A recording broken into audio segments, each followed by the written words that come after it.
नमस्कार मित्रों, मैं हूं doctor Suresh Ramani, MD homeopathy. आज हम चर्चा करेंगे सोराइसिस के अलग अलग प्रकार के ऊपर। तो सोराइसिस अलग अलग पेशेंट के अंदर अलग अलग स्वरूप में दिखाई देता है।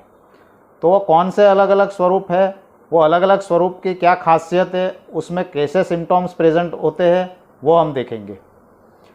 तो सबसे पहले देखेंगे सोराइसिस वल्गारिस, जो जनरली सोराइसिस के नॉर्मल पेशेंट में जनरल स्वरूप में जो दिखता है ज़्यादातर, वो सोराइसिस वल्गारिस के पेशेंट है।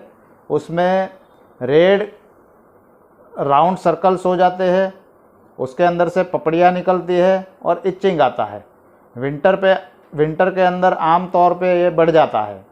दूसरा है स्काल्प सोराइसिस, जैसे बाल के अंदर डैंड्रफ की तरह भूसा जैसा निकलता है और उससे भी थोड़ा बड़ी साइज़ की पपड़ियाँ निकलती है। तो पेशेंट को जनरली सबसे पहले ऐसा ही मालूम होता है कि ये कोई डैंड्रफ है, लेकिन इसका जब डॉक्टर से मिलकर डायग्नोसिस करवा ले तब पता चलता है कि भाई ये तो स्काल्प सोराइसिस है। तो ये खास करके कन्फ्यूज़न होता है कि डैंड्रफ है कि स्काल्प सोराइसिस है, तो ये डॉक्टर के पास डायग्नोसिस करवा लेना चाहिए। दूसरा है प्लाक सोराइसिस, जिसके अंदर बड़ी बड़ी पपड़ियाँ निकलती है, रेड पेचिस हो जाते हैं और सिल्वर कलर की बड़ी पपड़ी निकलती है। उसके बाद आता है गट्टेड सोराइसिस। गट्टेड सोराइसिस में छोटे छोटे इरप्शंस होते हैं। वो ऐसा मालूम नहीं होता है कि ये सोराइसिस है, ऐसा लगता है कि कोई इरप्शन हुआ है, रेड कलर की फुंसी जैसा मालूम होता है। आमतौर पर ये गले में थ्रोट इन्फेक्शन लगता है, उसके बाद ट्रिगर होता है।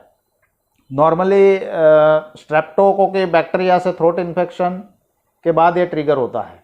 इसके बाद है इनवर्स सोराइसिस। ये खास करके अंडरवेयर के एरिया में, जहाँ स्किन का फोल्ड होता है, हाथ का फोल्ड होता है, एक्जिला का फोल्ड होता है, वहाँ पर देखा जाता है। और फोल्ड एरिया के अंदर इसमें ज़्यादातर पपड़ियाँ नहीं निकलती, लेकिन रेड कलर के पेचेस बन जाते हैं और थोड़ा इचिंग और इरिटेशन होता है। उसके बाद आता है पस्चुलर सोराइसिस। इसके अंदर पस फॉर्मेशन हो जाता है, सेकेंडरी बैक्टीरियल इन्फेक्शन लगता है और येलो कलर का पस मालूम होता है। तो ये थोड़ा इन्फेक्टिव है, इसको एंटीबायोटिक देके तुरंत ही ट्रीट करना चाहिए, नहीं तो ये इन्फेक्शन और आगे बढ़ सकता है। उसके बाद आता है एरिथ्रोडर्मिक सोराइसिस। एरिथ्रोडर्मिक सोराइसिस में रेड बर्निंग जैसा सेंसेशन होता है, एकदम लाल कलर के बड़े बड़े पेचिस हो जाते हैं और पेशेंट को बर्निंग सेंसेशन होता है, हीट लगता है, फीवर भी आ जाता है।